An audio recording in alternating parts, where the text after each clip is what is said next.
जो जवान बालक हैं उनके बूढ़े बढ़िया हैं, उनमें फिर भी एनर्जी है, रोग प्रतिरोधक क्षमता है, बीमार बहुत कम हुए हैं, ये भी काम कर रही हैं। आप देखते भी होंगे घर में बूढ़ी बूढ़ी माता है, वो भी काम करे जाए, खेत में भी चली जाए। एक पुराना टाइम में थोड़े से पहले एक ऐड आया करती टीवी में, एक बूढ़ा सा आदमी और एक जवान सा लड़का, वह दोनों जीने में चढ़ा करते। वो 60 साल का आदमी है, वो फटाफट चढ़ जाता है बिना रेलिंग पकड़े, और वो जवान सा लड़का होया करता, वो पकड़ पकड़ के कसर के चढ़ाया करता। वो बूढ़ा देख कर उसका नहीं, वो भी शर्मांदा देख कर उसका। तो वो उसके एंड में क्या करते, ऐड के एंड में कि 60 साल के बूढ़े या 60 साल के जवान, मतलब इन दोनों में से जवान कौन सा है, बूढ़ा कौन सा है। तो आजकल आप देखोगे ज्ञान की दृष्टि से तो आपने पता ही है कि सारे वानप्रस्थी हैं, लेकिन अगर आप देखो तो जो पर्यावरण है उसका भी बहुत बड़ा प्रभाव पड़ा है हमारी जीवन शैली पर। पर्यावरण भी खराब हो गया, दूसरी की चीज बताइए आज और भी खराब हो गया वातावरण। और परेशानी यह है कि ये दोनों ही चीज खराब किसने करी, आपने करी, मतलब आप खराब करेंगे ना। वो भी एक बाती भरे राग नहीं है, अब यो नशा दुनिया में फैला हुआ है, और ये नशा का नाश करनी है आगे रहे। तो नशा का नहीं बल्कि आपके सारे सृष्टि का, प्रकृति का, तो प्रकृति का सत्यानाश करनी है सारे इकट्ठे हो रहे हैं। क्योंकि आप आज भी देखो ना, बहुत सारे देश ऐसे हैं जिन देशों में आप कई जगह तो गाड़ी लेके नहीं जा सकते, बाइक लेके नहीं जा सकते, पैदल ही जाना पड़ेगा आपको। आड़े आप कई बार के देखो, भारत जैसे देश में प्रॉब्लम ये है, पीढ़ी सी गली है उसमें ट्रक भी ठोके पाओगे, मतलब आदमी दूसरा पैदल भी के लेकर जाए। तो बहुत सारी चीज ऐसी हैं, इंडेक्स है जो अपना वो बहुत खराब हो रहा है, प्रदूषण कितना ज्यादा फैल रहा है। कोरोना काल में देखो और सारी चीज जो हुई सो हुई, लेकिन वातावरण कितना अच्छा हो गया था, नदी कितनी अच्छी हो गई थी, आसमान कितना साफ साफ हो गया था, एकदम गरज यूं आ गया था, सारी बैठ गई, एकदम सारा निकल सा गया, सारी चीज, सड़क दिखाओ थे, वन दिखाओ थे, प्रकृति दिखाओ थे, नदी दिखाओ थे, पहाड़ दिखाओ थे, एक भी रूप दिखने लगा पहाड़, ये सारी चीज की थी। इससे क्या समझ में आया, आदमी अगर घर बैठ जाएगा तो सारी चीज बहुत बढ़िया हो जाएंगी। तो इसका मतलब अभी सारी चीज बिगाड़ा खराब करनी है, घर बिठा दो तो सारी चीज आप पे ठीक हो जाएगी, जिम्मे करने की जरूरत है ना। क्योंकि आदमी बाहर लकड़ती हैं, वो घर से बाहर पांच टेकती है, कचरा फैलाना शुरू करेंगे, सारे डाल कर दोगे। तो यह चीज आप देखोगे बाबा ने इस पर बहुत बोला है, और यह चीज उन्हें अपनी विशेषता मानी जा रही है ब्रह्मा कुमारी इसकी।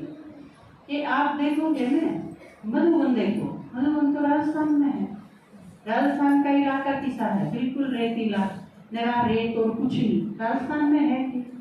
लेकिन आप शांतिवन में जाओ, ऊपर जाओ, तो आपकी देखोगे कितना हरा भरा है, एकदम बिल्कुल। सबसे पहले क्या है, जमीन लेती है, पूरा बहुत सारे पेड़ लगाए जा रहे हैं अपने, और फिर उन सारे पेड़ों का ध्यान रख के फिर बिल्डिंग बनाई जा रही है, पेड़ नहीं काटे जाते।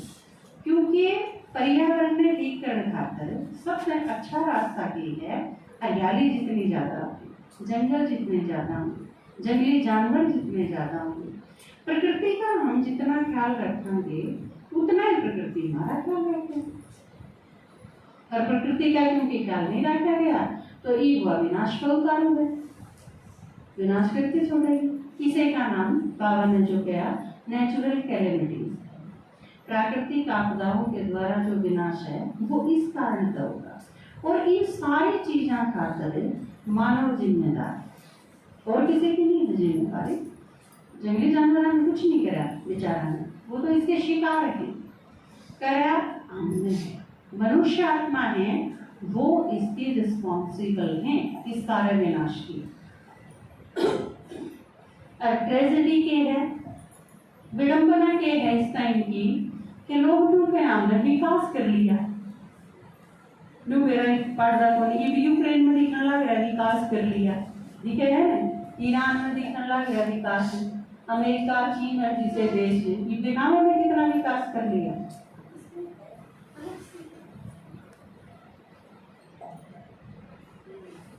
तो ये विकास है कि विनाश है, यह चीज क्लियर है, अपना आगे बिल्कुल हो रही है।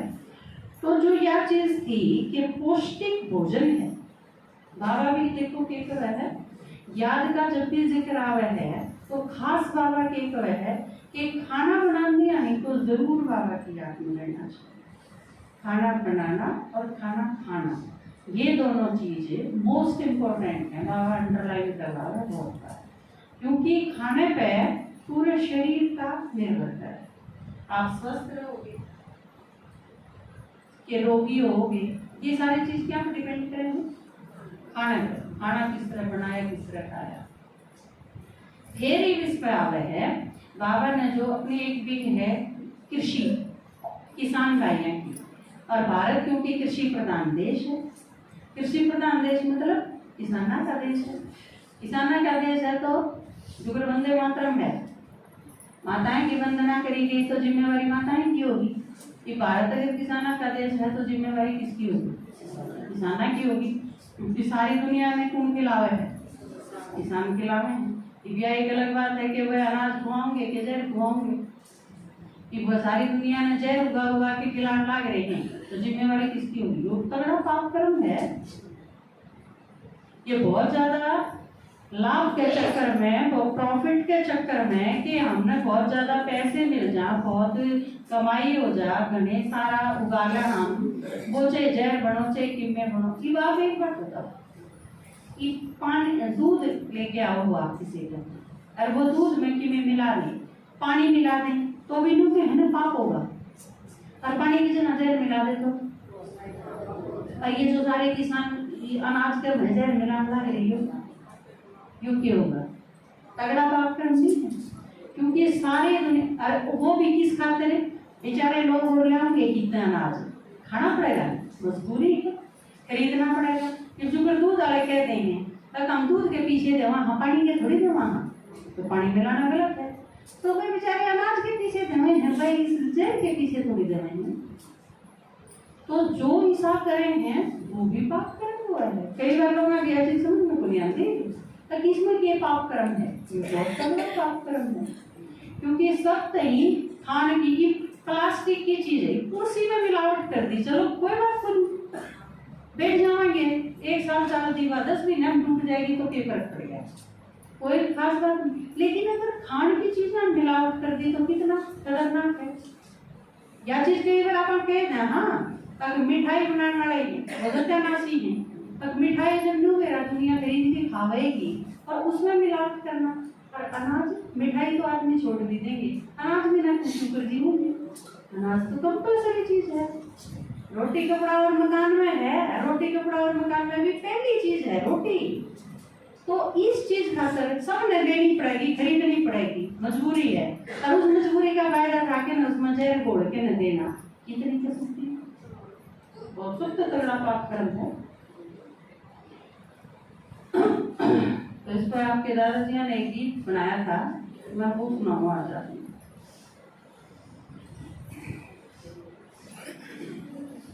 खोना पौष्टिक भोजन का, पाना पौष्टिक भोजन का, पौष्टिक भोजन की खातिर शाश्वत तकनीक चुनो, वंडरफुल परम पिता का पावन संदेश सुनो, वंडरफुल परम पिता का पावन संदेश सुनो।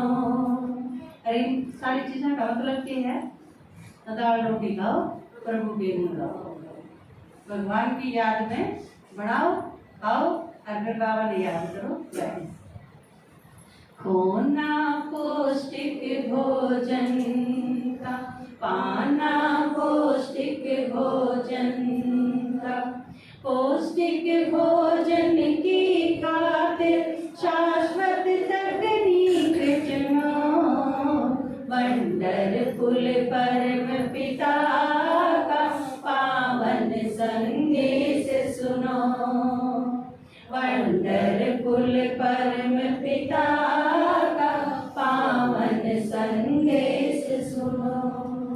जैसा अन्न होगा वैसा मन होगा, मन जैसा होगा वैसा तन होगा, निर्भर होता तत्वों पर तन, भोजन में होता सार सघन, भोजन सात्विक हो कैसे संधान करें हम ऐसे, भोजन सात्विक हो कैसे संधान करें हम ऐसे, वाइब्रेशन से आत्मिक बल का वातावरण बुनो, वंडरफुल परम पिता का पावन संदेश सुनो,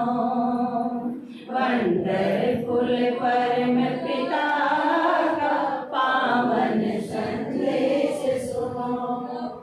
देखो अन्न जैसा होगा दूसरा क्या होगा? मन। दिखावा है ना कि श्रवण जब अपने माँ बाप ने लेके गया तो एक जगह इसी आई कि उसने नु कह दिया मैं इतनी दूर से गया हूँ, हमने भाड़ा दो मांगा था ना। तो श्रवण का बाप क्या बोला? चल आगे सी जाएंगे। तो उसने उसकी माँ ने पूछा कि चले यह चीज क्यों कही? तो उसने कही कि जमीन नहीं सी है आड़े आके ने कड़े की जमीन थी आपने मेरा है सोनीपत की, मतलब सत्य सत्यानाशी सवा सत्यानाशी आप ही हाँ हरियाणा है, सोनीपत क्या में है हरियाणा। और आजकल आपने एक चीज और भी दिखती होगी, हम सारा खराब अनाज खावा है ना, भीतर सारा खराब हो रहा है, क्योंकि खराब अन्न खावांगे तो ये खराब होगा, मन खराब होगा। और मन खराब की निशानी आपने क्या दिखा है?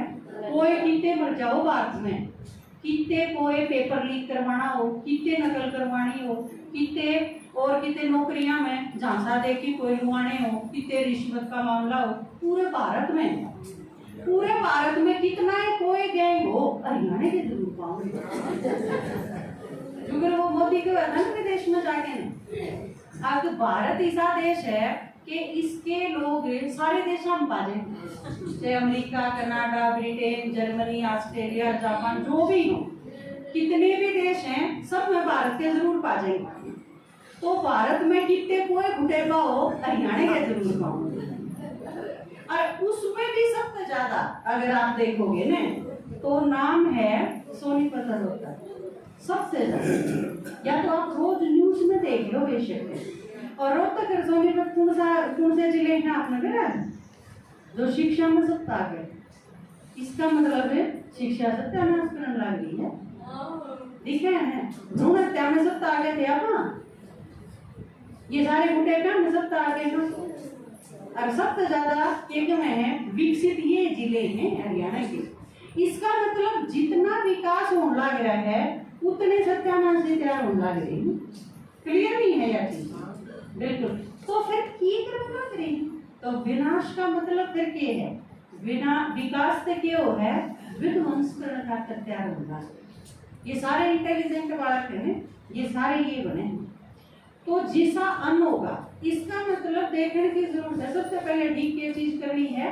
और आप क्योंकि कृषि प्रधान है, सारे किसान हैं, आप में तो सारे कितने खेती करें हाथ उठाइए एक बार। आप देखो आधे से ज्यादा किसान है सारे। अजी ने नहीं उठाया उसने ना मेरा होगा किसान के हो है।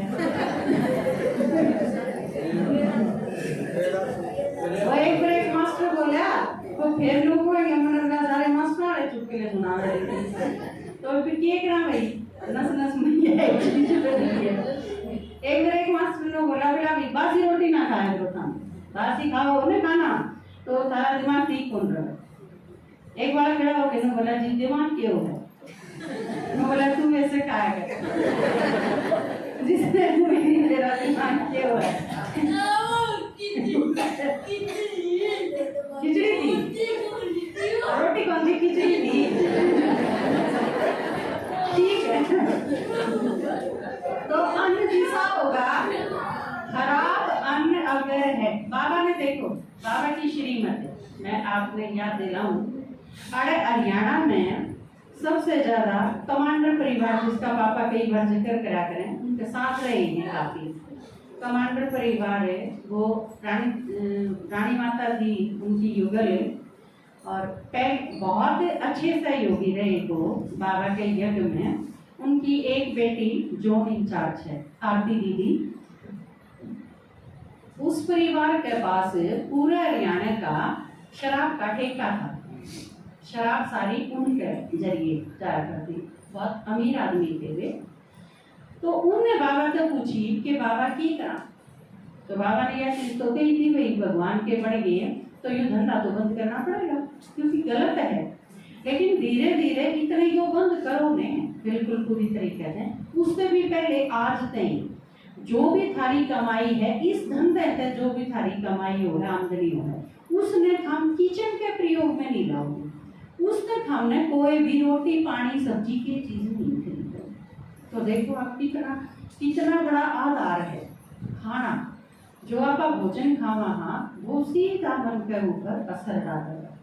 इसके ऊपर बहुत सारी थीसिस बहुत अनुसंधान करा जा सकते हैं इसके ऊपर, और सारे इस चीज पे आगे न टिक जाओगे कि खाना बिल्कुल शुद्ध होना चाहिए। और आपने अपनी प्रदर्शनी में एक चित्र देखा होगा राजयुग के 4 स्तंभ, उसमें भी एक चीज है शुद्ध अन्न। और शुद्ध अन्न का मतलब क्या है? शुद्ध अन्न का मतलब ये नहीं कि आपने प्याज एक उड़ने कर दिए तो बाकी सारा शुद्ध अन्न हो गया। पहली चीज तो वह कमाई कितने आई है, आपकी कमाई शुद्ध होनी चाहिए। रिश्वत भी है तो वो शुद्ध अन्न नहीं होगा।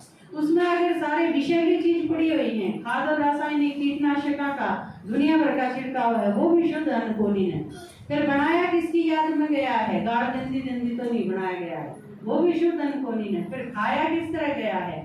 तो ये स्टेप बाय स्टेप ये सारी चीज फॉलो होगी जब शुद्ध अन्न तैयार होगा तो वो आप खाते रहो, वो आपके शरीर में स्वस्थ रखेगा, क्योंकि वो अन्न मन ने ठीक रखेगा और मन जिसका स्वस्थ होगा। आज भी हम ये पढ़ते आए कि एक स्वस्थ शरीर में स्वस्थ मन का भी निवास हुआ है ना, गलत है। एक स्वस्थ मन है तो वो एक शरीर एक स्वस्थ तन का निर्माण करेगा। आपका शरीर ठीक कब होगा? जब आपका मन ठीक है, क्योंकि आपका शरीर बीमार होगा अगर आप चिंता में हो तो सारे में लड़ो हो तुम कि तो ठीक होगा शरीर, क्योंकि मन ठीक करना सबसे पहले जरूरी है। आत्मा और शरीर इन दोनों में तो इम्पोर्टेंट कौन सी चीज है? आत्मा। और मन क्या में है? आत्मा में है, शरीर में? आत्मा में। मन बुद्धि संस्कार है ना आत्मा, तो मन होया आत्मा में, वो अगर ठीक है तो शरीर में धीरे धीरे अपना आप ठीक करेगा। और उसके स्वस्थ होने का आधार के बताया अन्न, आपका अन्न शुद्ध होना चाहिए, क्योंकि ये 5 तत्व बाबा ने तो है ना सारी जिम्मेवारी सिर्फ आदमी बदलने की नहीं, 5 तत्व भी चेंज करने की जिम्मेवारी, प्रकृति भी पावन बढ़ानी है।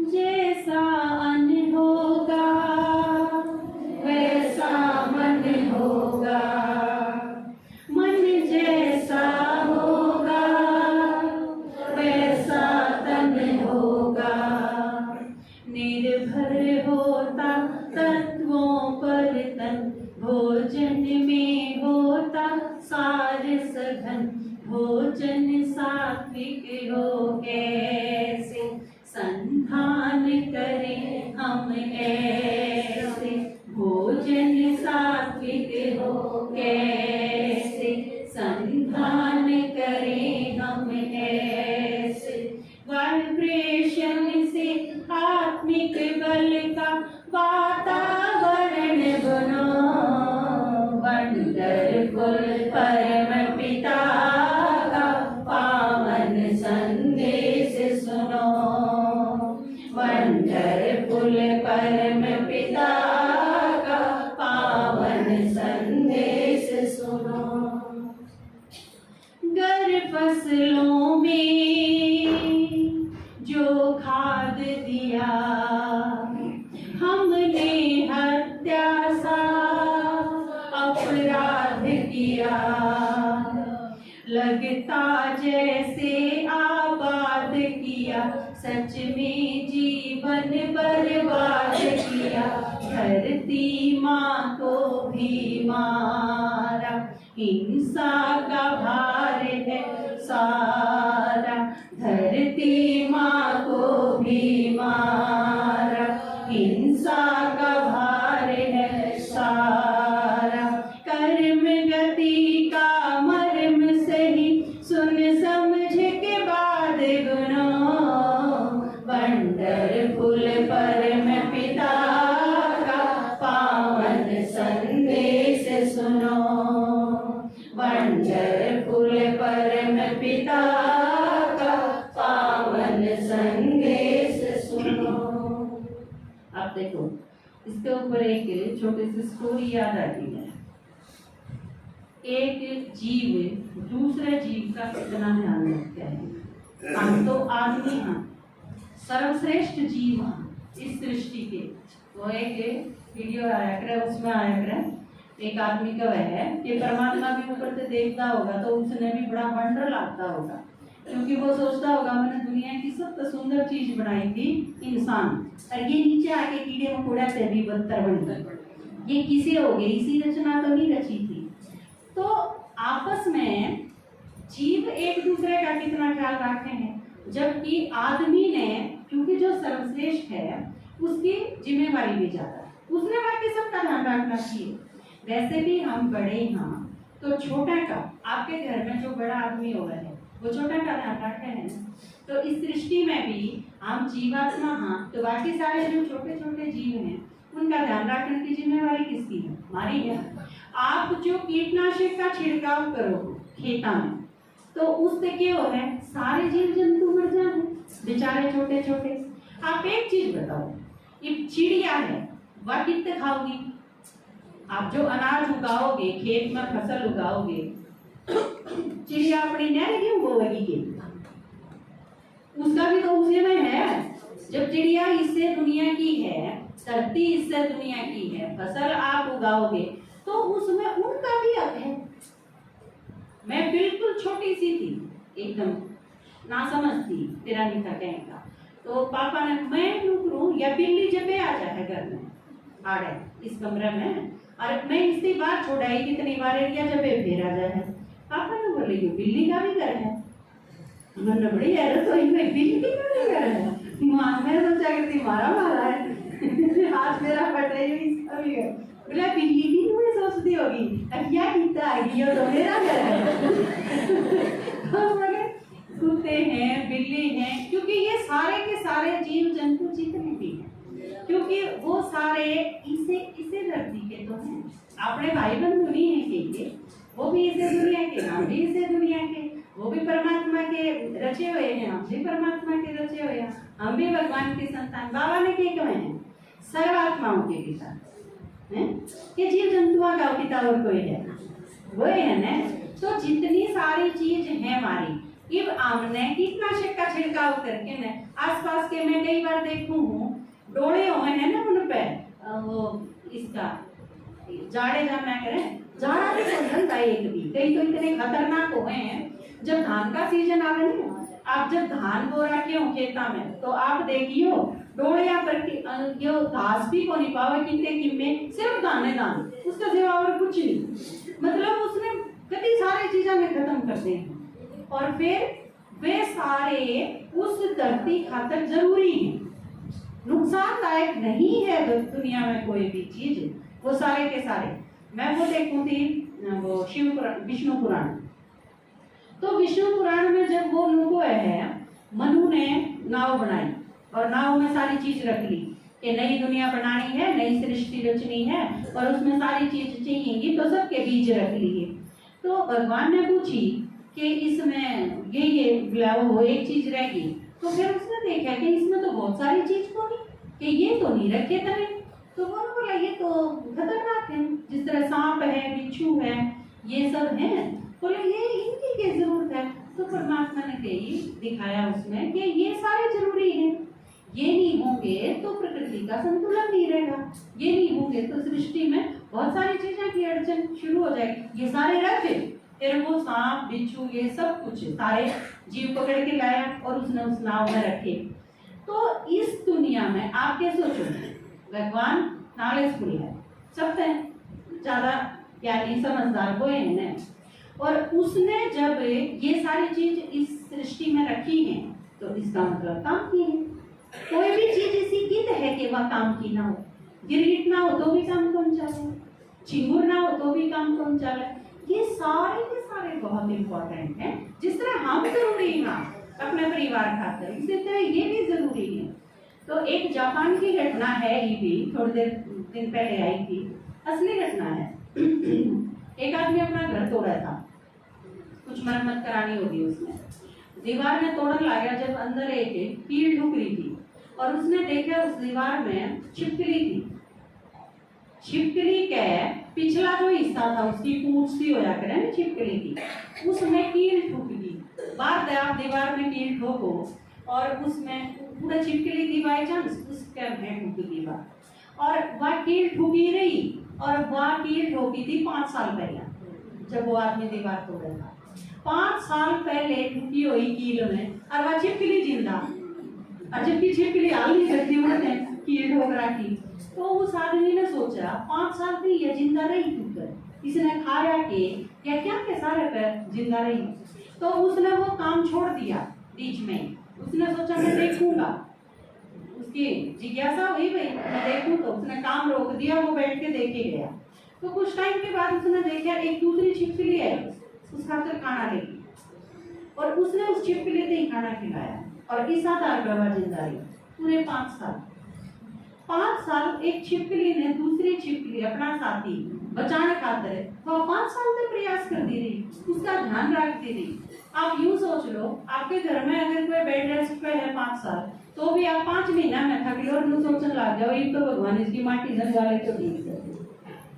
कितना पेशेंस एक छोटे से जीव में, और कितनी शुभ भावना, कितना उस खातिर प्रयास, कितनी उस खातिर पॉजिटिव यो के या ठीक होगी, एक दिन ऐसा होगा कि जिंदा रहेगी और मैं इसका ख्याल रखूं। जबकि इतने छोटे छोटे जीव एक दूसरे का इतना ख्याल रख सकते हैं, तो फिर हम क्यों नहीं रख सकते। हम सिर्फ इतना थोड़ा सा और कमाई हो जाए, थोड़ा सा और लोग के कारण थोड़े से दुनिया जाओ बाढ़ में, बस कितना और कितने का, बस कितने गेहूं हुए हैं, 31 मन हुए हैं आग लगेगा, 50 होंगे आग लगेगा, 70 मन होंगे आग लगेगा, 100 मन होंगे, चाहे वो दुनिया के पेट में जान दी हम सारा ने वो फूड पॉइजनिंग करके न वो हॉस्पिटल में ले जा, वो सारे आदमी मर जा बेशक हैं, लेकिन नहीं, मतलब इतनी कॉमन सेंस नहीं मारा में।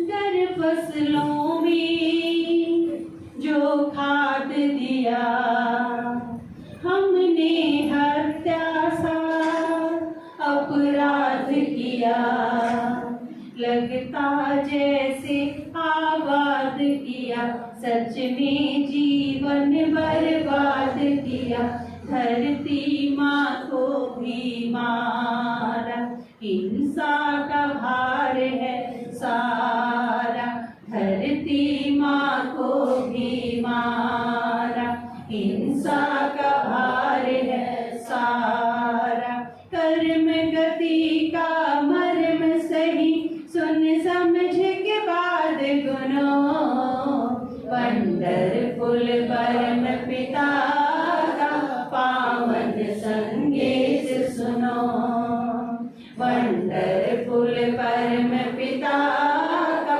पावन संदेश सुनो।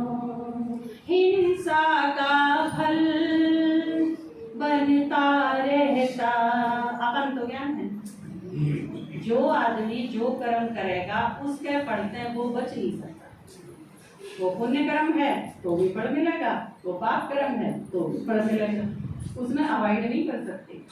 हिंसा का फल बनता रहता, दुख रोग सदा चलता रहता, ना दवा से पाप खत्म होंगे, बस दुआ से आप जतन होंगे।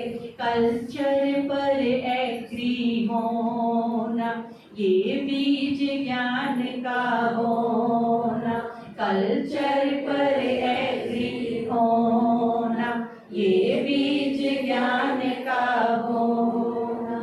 एग्रीकल्चर सार्थक हो, सिर को ना व्यर्थ धुनो, वंडरफुल परम पिता का पावन संदेश सुनो। वंडरफुल परम पिता का पावन संदेश सुनो। एग्रीकल्चर क्यों है? क्यों है एग्रीकल्चर? खेती बाड़ी, कृषि। और कल्चर क्या होता है? संस्कृति। और एग्री सहमत होना। कल्चर संस्कृति, हमारी संस्कृति के है। संस्कृति के है भारत की, हर एक दूसरे का ध्यान रखना। भारत तो ऐसा देश है जो इस पर आक्रमण करने खातिर आए, वह भी भाई के थे अपना, जो लूटन खातिर आए थे इस देश में। औरंगजेब के करना था, बाबर के करना था, महमूद गजनवी के करना आए थे। ये सारे तुगलक हैं, लोधी हैं, दासवंत, ये सारे के सारे ये थे, आक्रमणकारी थे। भारत में आए, कत्लेआम मचाया, लूट खसोट करी, फिर बाज गए, फिर आड़े राजा बन के बैठ गए, सारे के सारे। मतलब भारत की संस्कृति जो हमारे पे आक्रमण करके करने खातिर आए, और वो भी जब भारत में रह गए तो वो भी उसके बाद फिर हमने क्या नारा दिया? हिंदू मुस्लिम सिख ईसाई आपस में सब भाई भाई। जो इनने अटैक करने खातिर आए, उनके प्रति भी जब भारतीय संस्कृति में इतनी विशालता, इतनी उदारता कि सब अपने हैं, वसुधैव कुटुंबकम, इतना आसान नारा तो नहीं है, लेकिन भारत ने ऐसा करके दिखाया है। इसका इतिहास साक्षी है। तो जब हम पूरा के सब के प्रति इसे हाँ, तो फिर अपने के प्रति क्यों इतने ऐसे इश्यू हो सका? अपने के प्रति इतनी दुश्मनी क्यों? तो इस कल्चर पे अपनी जो संस्कृति है, भारतीय संस्कृति, इस संस्कृति से सहमत होना असलियत में तो जो एग्रीकल्चर है। पंछी पेड़ों से और जीव जंतु से धरती की शोभा अपने बंधु ये। आप सोच के देखो, इसी दुनिया की कल्पना करो जिसमें ना चिड़िया हो, ना तोता हो, ना मोर हो, ना कोयल हो, ना कौवा हो, कुछ नहीं हो। गाय, भेड़, बकरी, शेर, चीते, हाथी सब गुम हो जा, सारे के सारे पेड़ गुम हो जा, सारे पहाड़ गुम हो जा, सारी नदी गुम हो जा, फिर की करेंगे आप? किसी हो गया दुनिया? दुनिया तो है ही नहीं। पंछी पेड़ों से और जीव जंतु से, आप दुनिया के सारे खिलौने बच्चा ही दे लो, अरे एक तरफ न उसने एक कुत्ते का पिल्ला दे दो। मेरे ख्याल से दुनिया का कोई भी महंगे से महंगा खिलौना बच्चे का ध्यान आकर्षित नहीं कर सकता। आप एरोप्लेन लाके दे दो, रिमोट से चलने वाली गाड़ी दे दो, कितने दे दो? कुत्ते का एक पिल्ला, बिल्ली का एक बच्चा, चिड़िया का एक घोंसला तो छोड़ दो, उसने बात करके डांस करते, उसने देखता जमा नजर नहीं हटावे उसकी तरफ से। मैं तो रोज क्लास में पढ़ाऊँ, शामी अगर पिल्ले खेले तो क्या मजा लाखों में पढ़ा लो, 6 पिल्लो वो पढ़े को नहीं, जब तक वो पिल्ले नहीं हटाए जाऊंगे वो बताए। तो आदमी का स्वभाव इनके बीच में लेके नहीं, तो इसे वजह से ये सारे, और विदेशों में तो आपने देखा होगा शेर भी पाले हैं, हाथी भी पाले हैं, अजगर पाले हैं, सांप ने पाले हैं, लेकिन वो लोग उन्हें काटते नहीं। और यह चीज हमारे तो सारे ऋषि महात्मा सारे जो घर छोड़ के गए वो जंगल में जाके रहे, इसे शेर ने कोई महात्मा को नहीं खाया, इसे सांप ने को नहीं काटा, तो आप देखो उनके साथ कितने बहुत सारे लोगों ने तो कितना लिखा, महादेवी वर्मा ने कितना लिखा, पंत ने कितना लिखा, कितने लोगों ने कि ये एकांत के सहचर उनके साथ के आपके अपने सारे के अनुभव आ जाएंगे। गाय भेड़ भैंस बकरी जो भी आप पालो हो, जो भी जानवर है, बहुत सारे तो आपके इतने परिचित होंगे कि आपकी आवाज में सुन के पहचान लें। आप पास जाओ तो और कोई आओ तो उसने आन ना दे, ये तो आकड़ हुए हैं सारी गाय और भैंस है, इसका कारण और क्या हुआ है? वो आप उनका जितना ख्याल रखो वो दूसरा इतना नहीं रख पाता तो वो उसने एक्सेप्ट नहीं करते। यह तो चीज है, सही मीनिंग तो उसका यो है कि आप जितना कोई ख्याल नहीं रखे जहाँ तो उसने तो आपे चाहिए, जो उनका ध्यान रखा है वो उसने उसे की जरूरत है, तो दूसरे किसी ने नहीं पास आने दिया अपन। देखो कितनी सेंसिटिविटी है। पंछी पेड़ों से और जीव जंतु से धरती की शोभा, ये अपने बंधु से मानव भू पर आया जब से, ये मेल जोल लाया तब से, ताकत तत्वों में भरना, जड़ चेतन पावन करना, ताकत तत्वों में भरना, जड़ चेतन पावन करना। गाता इंद्र शर्मा तुम भी मन मीत बनो, पंढरपुर परम पिता का पावन संदेश सुनो, पंढरपुर परम पिता का पावन संदेश सुनो। खोना पौष्टिक भोजन का, पाना पौष्टिक भोजन का, पौष्टिक भोजन की खातिर शाश्वत तकनीक चुनो, पंढरपुर परम पिता का पावन संदेश सुनो, पंढरपुर परम पिता का पावन संदेश